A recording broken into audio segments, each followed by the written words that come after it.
Because today we need much stronger leaders. We need more leaders. To lead with conviction and courage, and more importantly, confidence.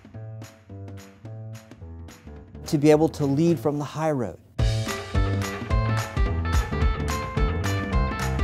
We do training on leadership topics. We do succession planning.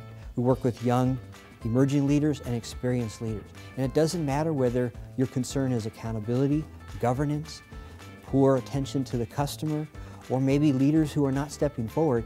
We will work with you to create a custom plan and, more importantly, come up with solutions. As an association executive or a meeting planner, do you have a need of getting a leadership expert to come in and speak at your conference? Someone who can get the audience engaged in the process of learning, who are excited about applying those lessons immediately after they leave, and more importantly, growing their skills measurably. That's what we do at the High Road Institute. Accountability is a set of standards, and you as the leader, you set the standards. You set the expectation for people to come to work prepared, show up on time, follow the policies and the rules that your great organization has. And it is up to you as a leader to look in the mirror each day and say, I choose to be accountable. I'm going to do my best to show people that I follow through. I tell the truth. I don't play the blame game. It starts with you, the person that looks in the mirror each day. It is a choice.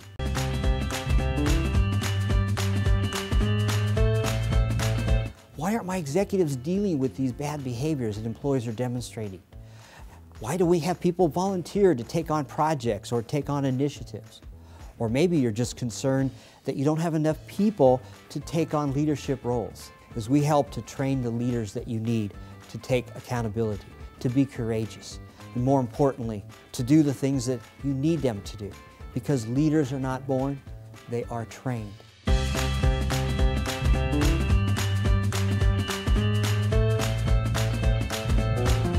I've worked for at least a dozen or more very, very poor leaders. I felt what it was like to be lied to be treated as a second-class employee. These leaders, I noticed that they played favoritism. They played the blame game, pointing the finger at blame, also shooting the messenger. They also lacked accountability. But the worst thing of all was their expectation on me, someone who wanted to be a leader. I was told repeatedly in performance reviews that I needed to behave just like they did if I wanted to be successful as a leader. I worked for leaders that used fear because they felt that that was how they get people to do the work. And I'm sure you've been in that situation.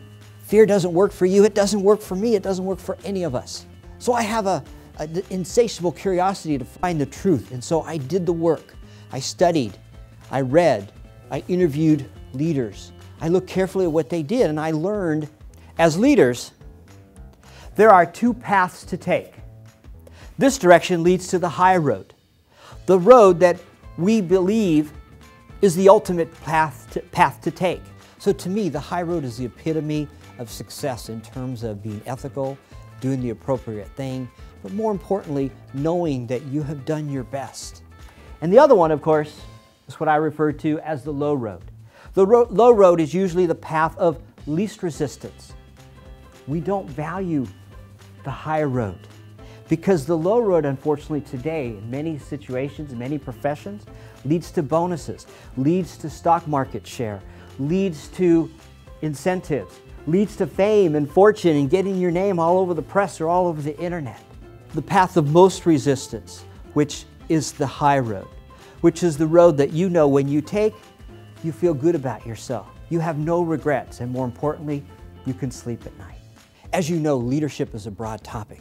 It can be very esoteric and theoretical, or it can be practical. And we believe the practical is most important to the success of your organization. A number of people who actually are leaders of an organization, of a team, of a group, don't define themselves as a leader. Or if they do, they say, I'm a leader with a little L. No, this doesn't stand for loser, you're a leader. But a leader either is a leader or not. Notice on the screen over there, that represents the leadership door that is open to every one of us. Every one of us has an opportunity to lead many times a day. but very often we're afraid to go through that door, or we go through timidly. So how do we go from who we are today to go through that leadership door? Well, it's because you're talented, you got things done, you're technically competent, and then suddenly you were shown through that door and shoved and said, you need to be a leader, but you lacked a key context of what the leadership role is about. And that's what we're going to cover the rest of the program to help you understand what the responsibilities and obligations of a leader. So whether you're a senior executive, a junior executive, a manager, a supervisor, a lead, or just someone who likes to raise their hand and say, I'll do it, by the time you leave today, you will own that big L.